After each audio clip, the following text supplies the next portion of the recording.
말씀을 가지고 인생을 감사로 만드는 방법에 대해서 말씀 나누기를 합니다. 뭐 하는 방법이라면은 좀 이렇게 기회가 있는 것 같지 않습니까? 오늘 우리가 기회를 한번 살 수 있기를 바랍니다. 여러분, 용비어천가 아시죠? 용비어천가.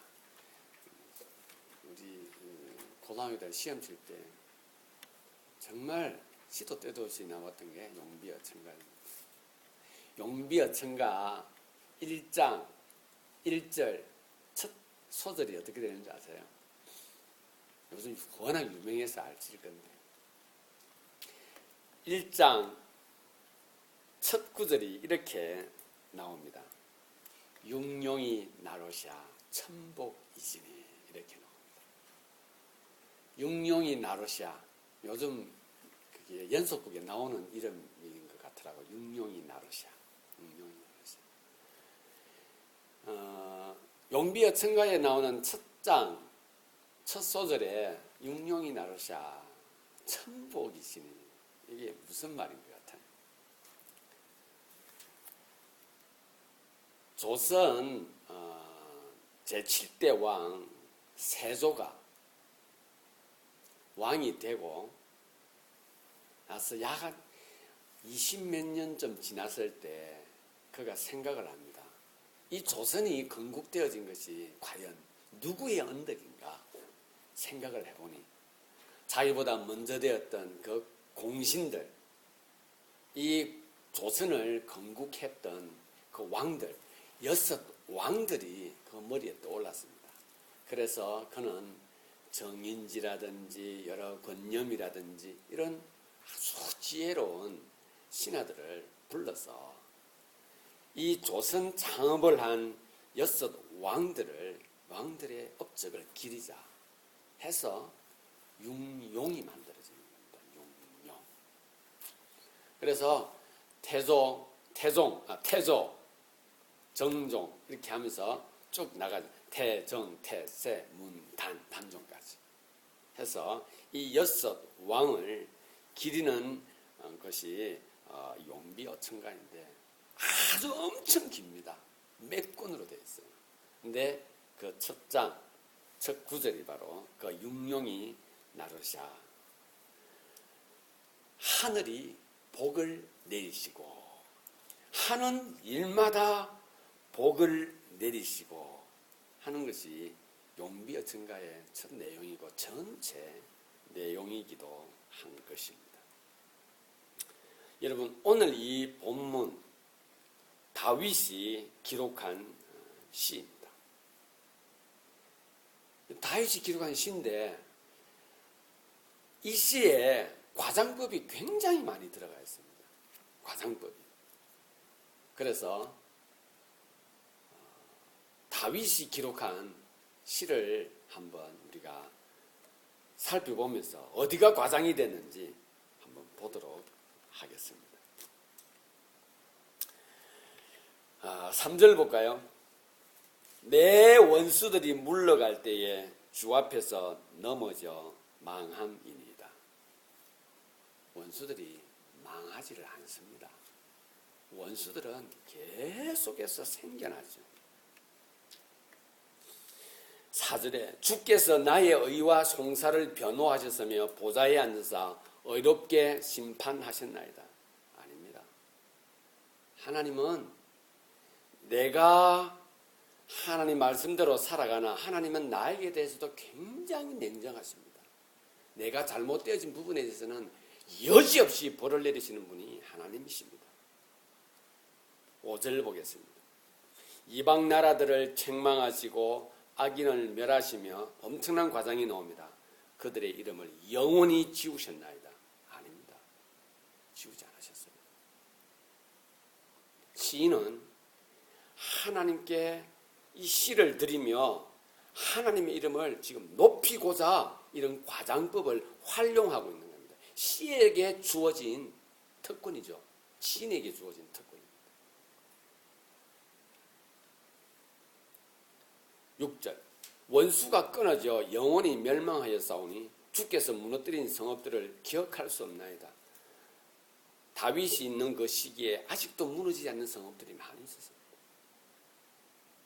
많이 있었습니다.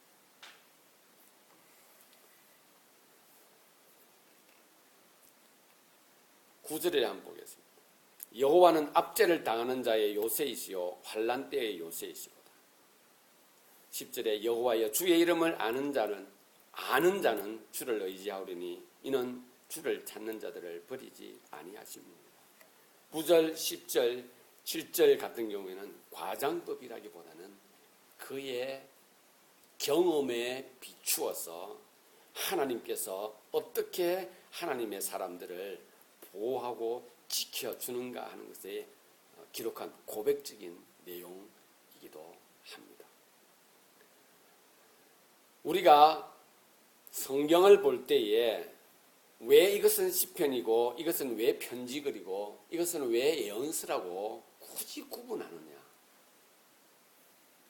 이것은 사람이 사용하는 문자로 기록되어졌고 우리가 글을 기록할 때 사용하는 문학 기법을 하나님의 말씀을 기록하는 사람들도 동일하게 활용한 것입니다. 여러분 용비어천가를 보게 되면은 그 용비어천가에 기록되어져 있는 내용들만 다 보면 지금 이 나라는 하늘의 복을 받아서 엄청난 것을 누리고 이 땅에는 아픔도 없고 슬픔도 없고 괴로움도 없고 범죄도 없는 참으로 낙원과 같은 곳이 되어 있을 것입니다. 지금뿐만 아닙니다. 조선시대도 마찬가지고 그 당시도 마찬가지고 누구도 왕에 의해서 죽지 않았을 것이며 어떤 사람도 도둑질하지 않았을 것입니다. 천복입니까? 그러나 그렇지 않습니다. 역사를 기록하고 어떤 사람의 업적을 남길 때에는 모든 사람이 생각해도 나쁜 것은 기록하지 않습니다.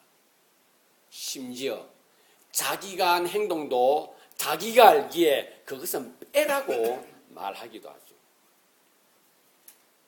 그러나 그의 신하들은 그 여섯 왕들에 대해서 업적을 기리며 어느 한 부분이라도 혹시 그의 이름에 누가 될까? 왜 그의 이름에 누가 되는 것이 없지 않겠습니까? 너무 많을 것입니다. 그들이 볼 때는 대관관직에 있고 그들이 갈 때는 모든 것을 누릴 수 있는 그런 귀족이요 그런 왕족이었기에 그들은 누리는 것이 참 많아서 백성들의 눈물과 아픔은 그들은 용비어천가를 기록할 때 눈에 들어오지 않았을 것입니다. 그래서 그들은 그 여섯 왕들의 이름을 들으면서 융용이라고 말합니다. 그리고 그들이 날았다고 말합니다. 그들이 나르니까 뭐한다? 온 천 백성들이 다 하늘의 복을 누렸다. 이 말을 기록합니다. 오늘 이 시편도 마찬가지입니다.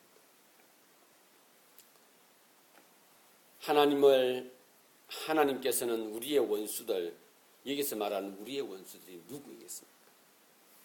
여기서 말하는 나는 또 누구를 말하고 있을 것 같습니까?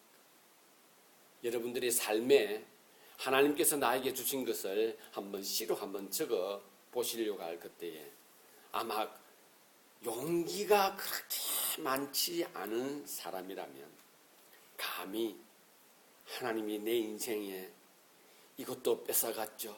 저것도 뺏어갔죠. 난 지금 이 순간에 이거를 적으면서 도대체 하나님께 영광 돌릴 것이 하나도 없습니다. 라고 하며 시를 적을 사람이 과연 몇 사람이 있겠느냐. 우리의 모습들이 그렇게 비열합니다. 하나님 앞에 대해서. 하나님께 대해서.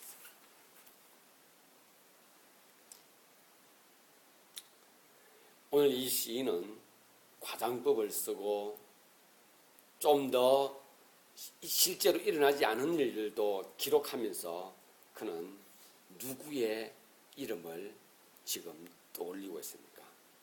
이분은 다윗은 여호와의 이름을 지금 잔잔히 떠올리고 있습니다.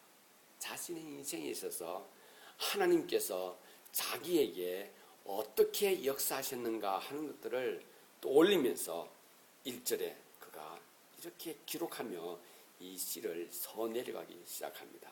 뭐라고 말을 하냐면은 내가 전심으로 여호와께 감사하며 주의 모든 기이한 일들을 전하리이다. 그래서 시편 9편은 감사시입니다. 감사시.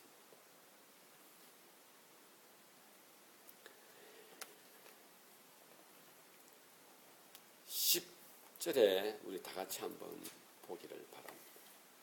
여호와여, 주의 이름을 아는 자는 주를 의지하오리니 이는 주를 찾는 자들을 하나님께서는 버리지 아니하심이니이다 라고 기록하고 있습니다. 여러분, 어떤 사람이 내 이름을 안다라고 할 때 우리는 보통 어떻게 표현하는지 아십니까? 나는 그의 이름을 안다라고 이렇게 말할 때는 그냥 호적에 올라와 있는 그 이름을 안다라는 의미가 아닙니다. 내가 그를 알고 있다라는 말입니다. 그래서 내가 이름을 아는 사람은 이렇게 말하는 것이요. 나는 그의 인간됨을 좀 알고 있어. 나는 그의 성품을 좀 알고 있어. 나는 그의 가치관을 좀 알고 있고 나는 그의 삶의 방식을 알고 있으라고 말합니다. 그런데 가까운 친구 가운데 어떤 친구가 좋지 못한 일에 연루가 되어져서 소문으로 어떤 소문을 듣습니다. 어떤 좋지 못한 소문을 듣습니다. 그럴 때 어떤 친구는 이렇게 담대하게 말을 합니다. 내가 그를 잘 아는데 결코 그는 그렇게 행동할, 그렇게 말할 사람이 아니야 라고 말할 때가 있습니다. 말하는 사람은 자기의 이름을 걸고 그 사람에 대해서 담대하게 말합니다. 결코 그렇게 행동할 사람이 아니라고 말합니다. 그러면서 한마디를 더 붙이죠. 만약에 그가 그렇게 했다면 분명히 무슨 이유가 있을 것이다. 아마 그 당사자가 지금 그 친구가 하는 이 말을 직접 들었다면 엄청난 위로를 받지 않았겠는가. 설마 그가 그 행동을 했다 할지라도 자기를 믿어주고 자기를 인정해주는, 자기를 그렇게 신뢰해주는 친구의 말 한마디에 그는 상처가 씻은 듯이 나을 수도 있었을 것입니다. 우리가 사람을 대하며 사람들과 함께 살아가다 보면 가끔 우리는 이런 생각을 하게 됩니다. 말다툼을 한다거나 서로 오해를 한다거나 해서 관계가 좀 소원해졌을 경우에 많은 사람들은 이렇게 생각을 합니다. 시간이 좀 지나고 나서 내가 그때 괜히 그렇게 말했나? 내가 그때 그렇게 행동한 것이 좀 심했나? 이렇게 말을 합니다. 왜냐고요? 사람은 극한 어떤 대립의 타임이 지나고 나면은 냉정해집니다. 자신의 감정에 솔직해지는 타임이 있죠. 오늘 이 본문에 나와 있는 이 내용들을 보게 되면은 인생을 감사로 살아가는 어떤 그런 비법이 있는데 그 비법이 뭔가 하는 것을 다윗은 이 시편을 통하여서 우리들에게 아주 간절하게 일러주고 있는 것 같습니다. 이 시는 한마디로 자신의 경험에 비추어서 기록되어 있는 시입니다. 다시 한번 10절을 보겠습니다. 여호와여, 주의 이름을 아는 자, 여기서 아는 자는 있죠. 히브리 말로 야다라는 말인데 뭐냐면은 개인의 철저한 경험에 의해서 알게 되어진 내용을 적고자 할 때에 야다라는 단어를 기록합니다. 야다라는 단어를 사용했어. 그냥 내가 그의 이름만 아는 것이 아니 그의 모든 것을 내가 경험을 통해서 확실히 알고 있을 때 아는 야다라는 단어를 쓰게 되는 것입니다. 저자는 시의 출발을 인생을 감사로 출발하며 마지막에 이렇게 종료를 하고 있습니다. 여호와여 주의 이름을 아는 자는 주를 의지하오리니. 사랑하는 지체 여러분, 우리 인생은 있죠. 너무 복잡합니다. 너무너무 일이 많고요. 참 사람 관계도 너무너무 복잡합니다. 그래서 어떻게 보게 되면 바람잘날 없고 감정이 참으로 아주 상처를 많이 받게 되는 것이 이 시대입니다. 그런데 하나님께서는 다윗을 통하여 너희가 이렇게 살면 내 인생이 감사로 충만해질 거다 하는 것을 말해주고 있습니다. 말씀을 통해서 함께 나누어 보도록 하겠습니다. 먼저 우리 인생을 감사로 만들기 위해서는 첫 번째는 공의로우신 하나님을 알아야 합니다. 공의로우신 하나님. 여러분, 공의란 단어는 너무 어렵지 않습니까? 공의는 누가 도대체 사용하는 단어입니다. 공의. 선악은 많이 들었어. 선악은 역사를 통해서도 너무 많이 들었어. 그래서 선은 시간과 상황과 어떤 그런 형편에 따라서 선의 내용은 좀 달라져요. 분명히 저번 정권에 있어서는 저게 죄였는데 이번 정권이 딱 되니까 그게 죄가 아니야. 그런 경우 참 많죠. 저 사람이 말하면 저게 분명히 악인데 뭔가 권력을 가지고 있는 사람이 탁 말을 하니까 일이 해결이 되어져. 그게 악이었는데 일이 안 되고 있어서 사람들이 막 욕을 들었는데 어떤 사람이 그것을 가지고 말을 딱 하니 일이 탁 해결돼. 선이 되어져 버리는 경우들이 참 많이 있습니다. 내 개인의 삶도 마찬가지입니다. 어떤 사람을 만났는데 그 사람이 나한테 너무너무 잘해주는 거예요. 그래서 나는 그 사람의 참 좋은 이미지를 갖고 있었는데 들어보니 그 사람의 우리 아버지가 원수야. 여러분, 이게 우리 인생 가운데서 아주 희박합니다. 어쩌다 일어난 일들입니다. 그런데 우리 주위에서 만들어지고 있는 내용들 가만히 보십시오. 그렇게 되어져서 한순간에 나쁜 사람이 되는 경우들이 참 많이 있습니다. 여러분, 무엇이 선이고 무엇이 악입니까? 무엇이 공의입니까?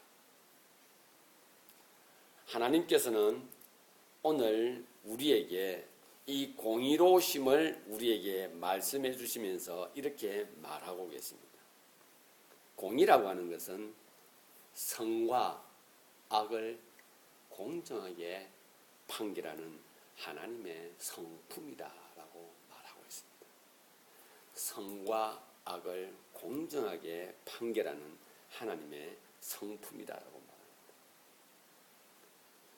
우리가 살아가고 있는 이 땅에서는 선과 악은 반전이라고 하는 단어를 통해서 선이 악이 되고 악이 선이 되어지는 경우들을 많이 보게 됩니다. 그런데 공의는 여전히 그곳에 있는 것입니다. 여전히 그곳에 있는 것이 공의입니다. 공의는 변함이 없어요. 공의는 절대로 변하지가 않습니다. 공의는 반전을 수용하도록 하는 힘이요 능력이 바로 공의입니다. 저희 할아버지 때가 그 산을 참 많이 가지고 있었습니다. 저희 아버지가 그 산들을 많이 팔아가지고 그냥 가정에 일을 하는데 서는 바람에 그 땅들을 많이 잃어버렸습니다. 그런데 저희 동네 앞에도 큰 산이 있었는데 그것도 저희 할아버지 땅이었고 저희 아버지 소유였었습니다. 그런데 어느 날 부산에서 건장한 사람들이 올라와서 그 땅은 자기 것이라고 하면서 아버지를 협박을 하고 아버지에게 막 공갈을 해서 그 땅을 뺏어갔습니다. 저희 아버님은 그때 이후로 굉장히 많이 약해지셨고, 그리고 그것 때문에 큰 상처를 받았습니다. 제가 태어나기 전입니다. 공갈하고 협박하는 것을 제 바로 위에 형님께서 그 상황을 봤습니다. 초등학교 때 보았다고 합니다. 그 형님이. 제가 큰 어른이 되어서 그 사건의 이야기를 들으면서 제가 어떤 마음이 들었냐면, 아버지가 아픈 것을 제가 봤거든요.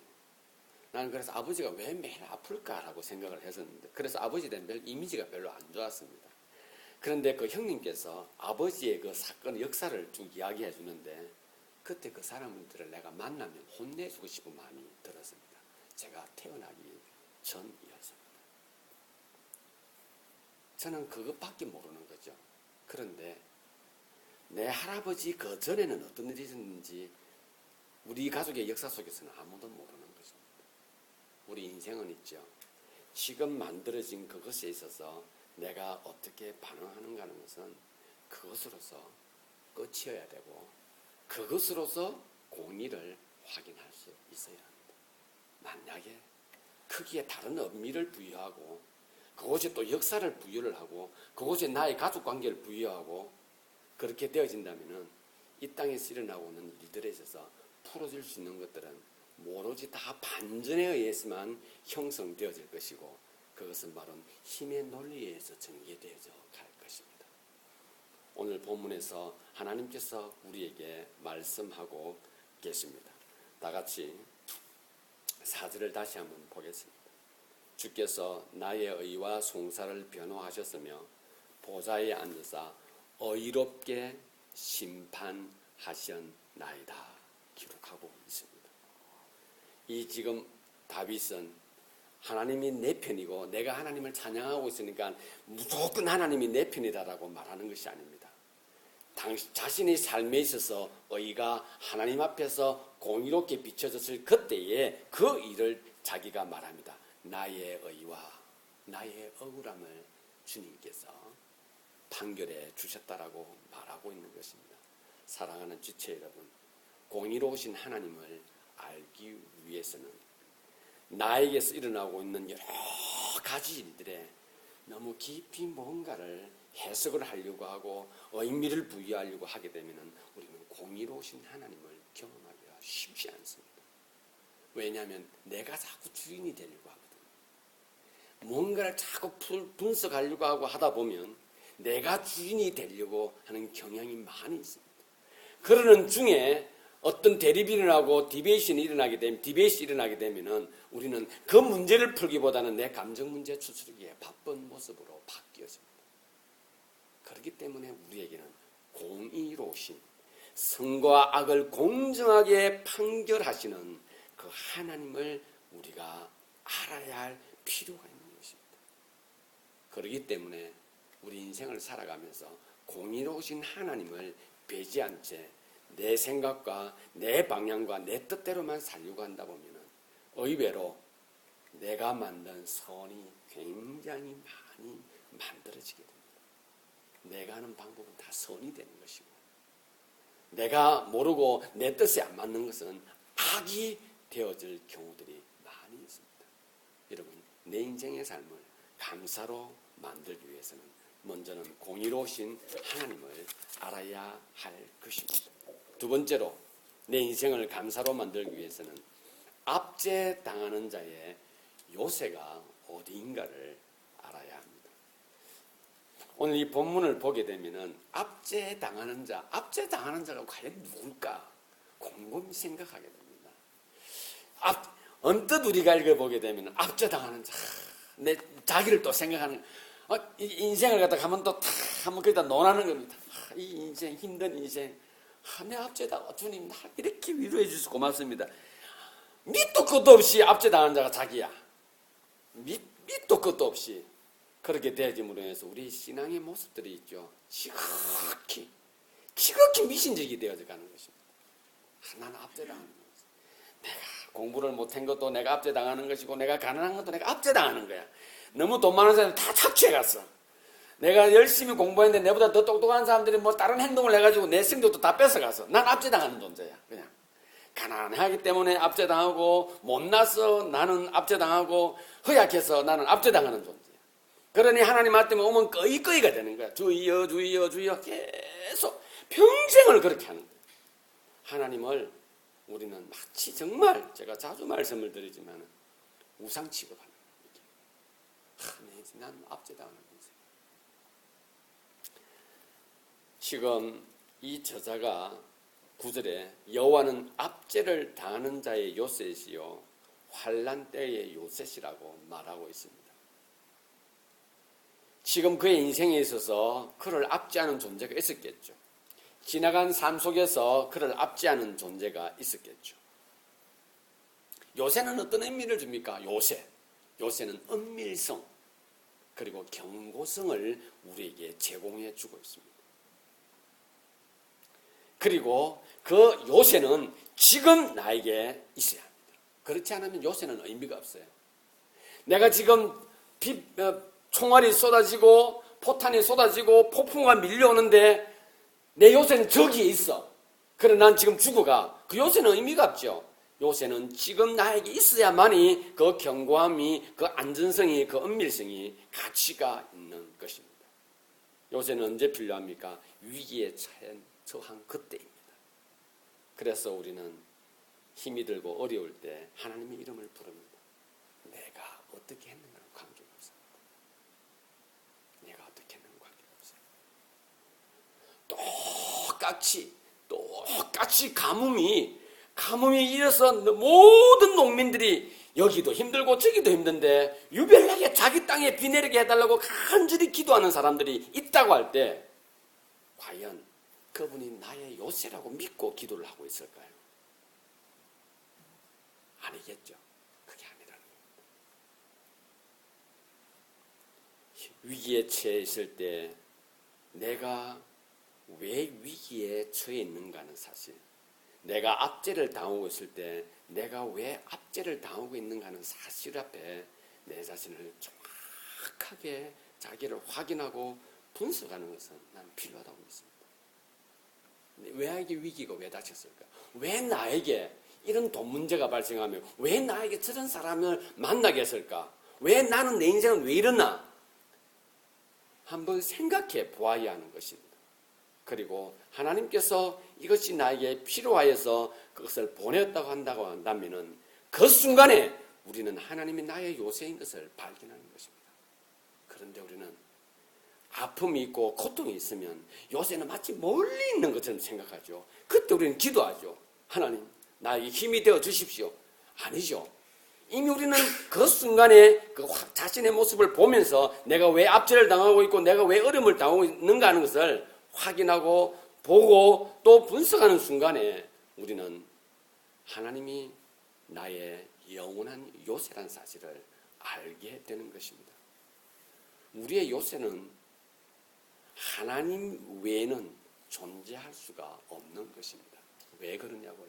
모든 것은 지나가게 되어 있고 모든 것은 정함이 없는 것입니다. 여러분, 물질이 우리에게 정함이 있다고 믿습니까? 부질없이 쫓아가는 하나의 망상 아니십니까? 좋은 사람 또 지나가게 되어 있는 것이죠. 좋은 디글이 지나가게 되어 있죠. 모든 것은 정함이 없는 것입니다. 공의로우신 하나님은 여전히 그 자리에서 우리의 요새가 되어주는 것입니다. 인생을 살다 보면 갈등이 밀려올 때가 있을 것입니다. 고통스러울 때가 있을 것입니다. 하나님은 그때 우리에게 이 말씀을 통하여 말씀하고 계십니다. 여호와는 압제를 당하는 자의 요새이시라.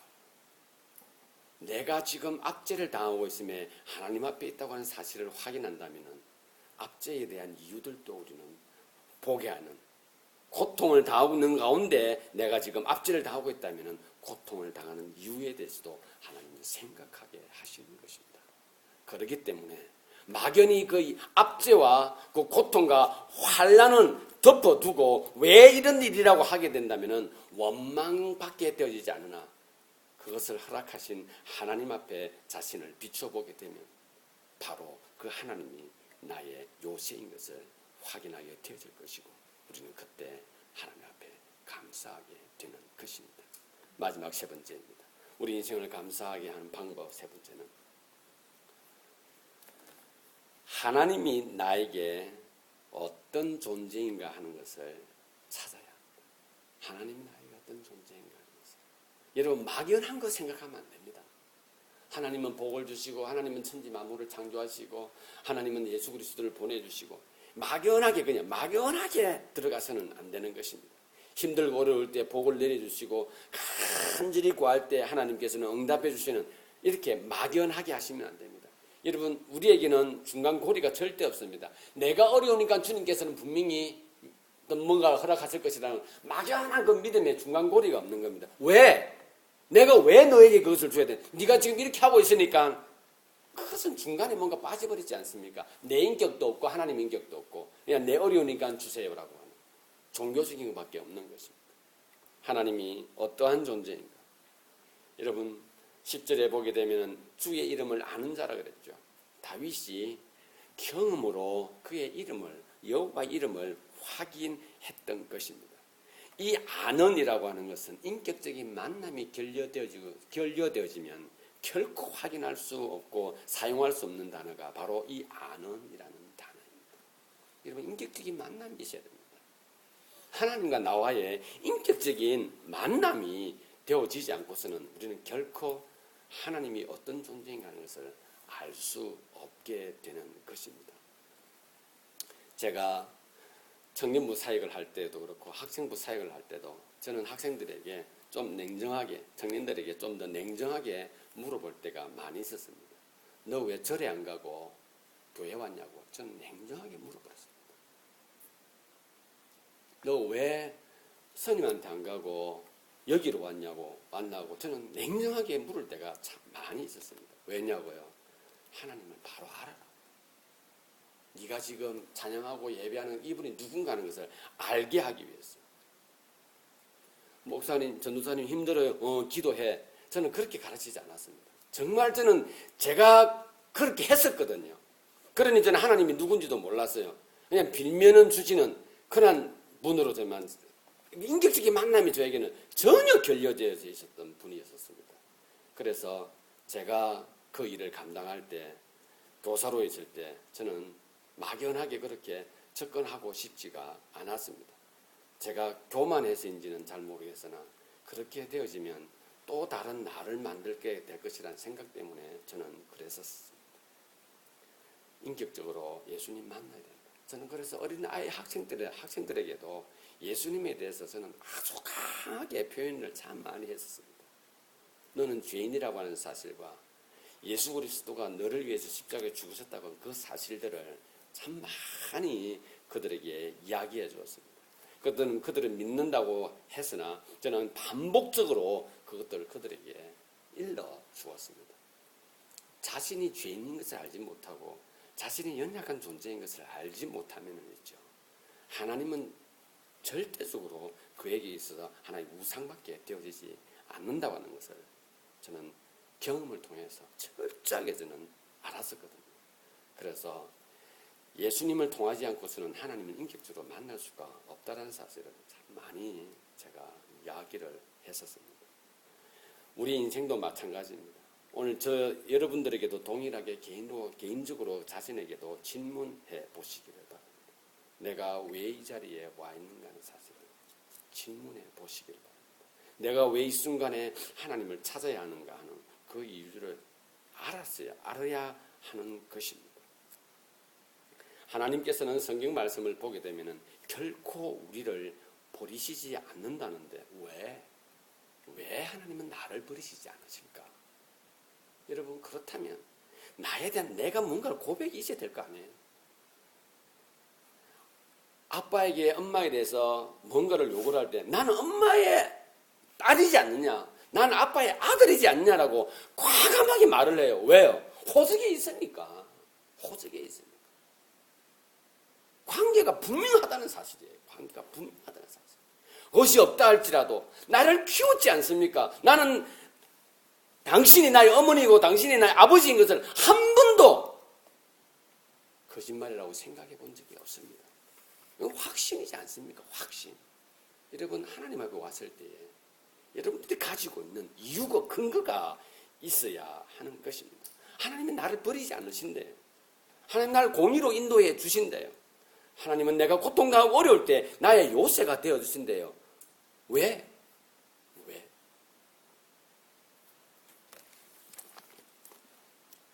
여기에 그랬으니까. 여기에.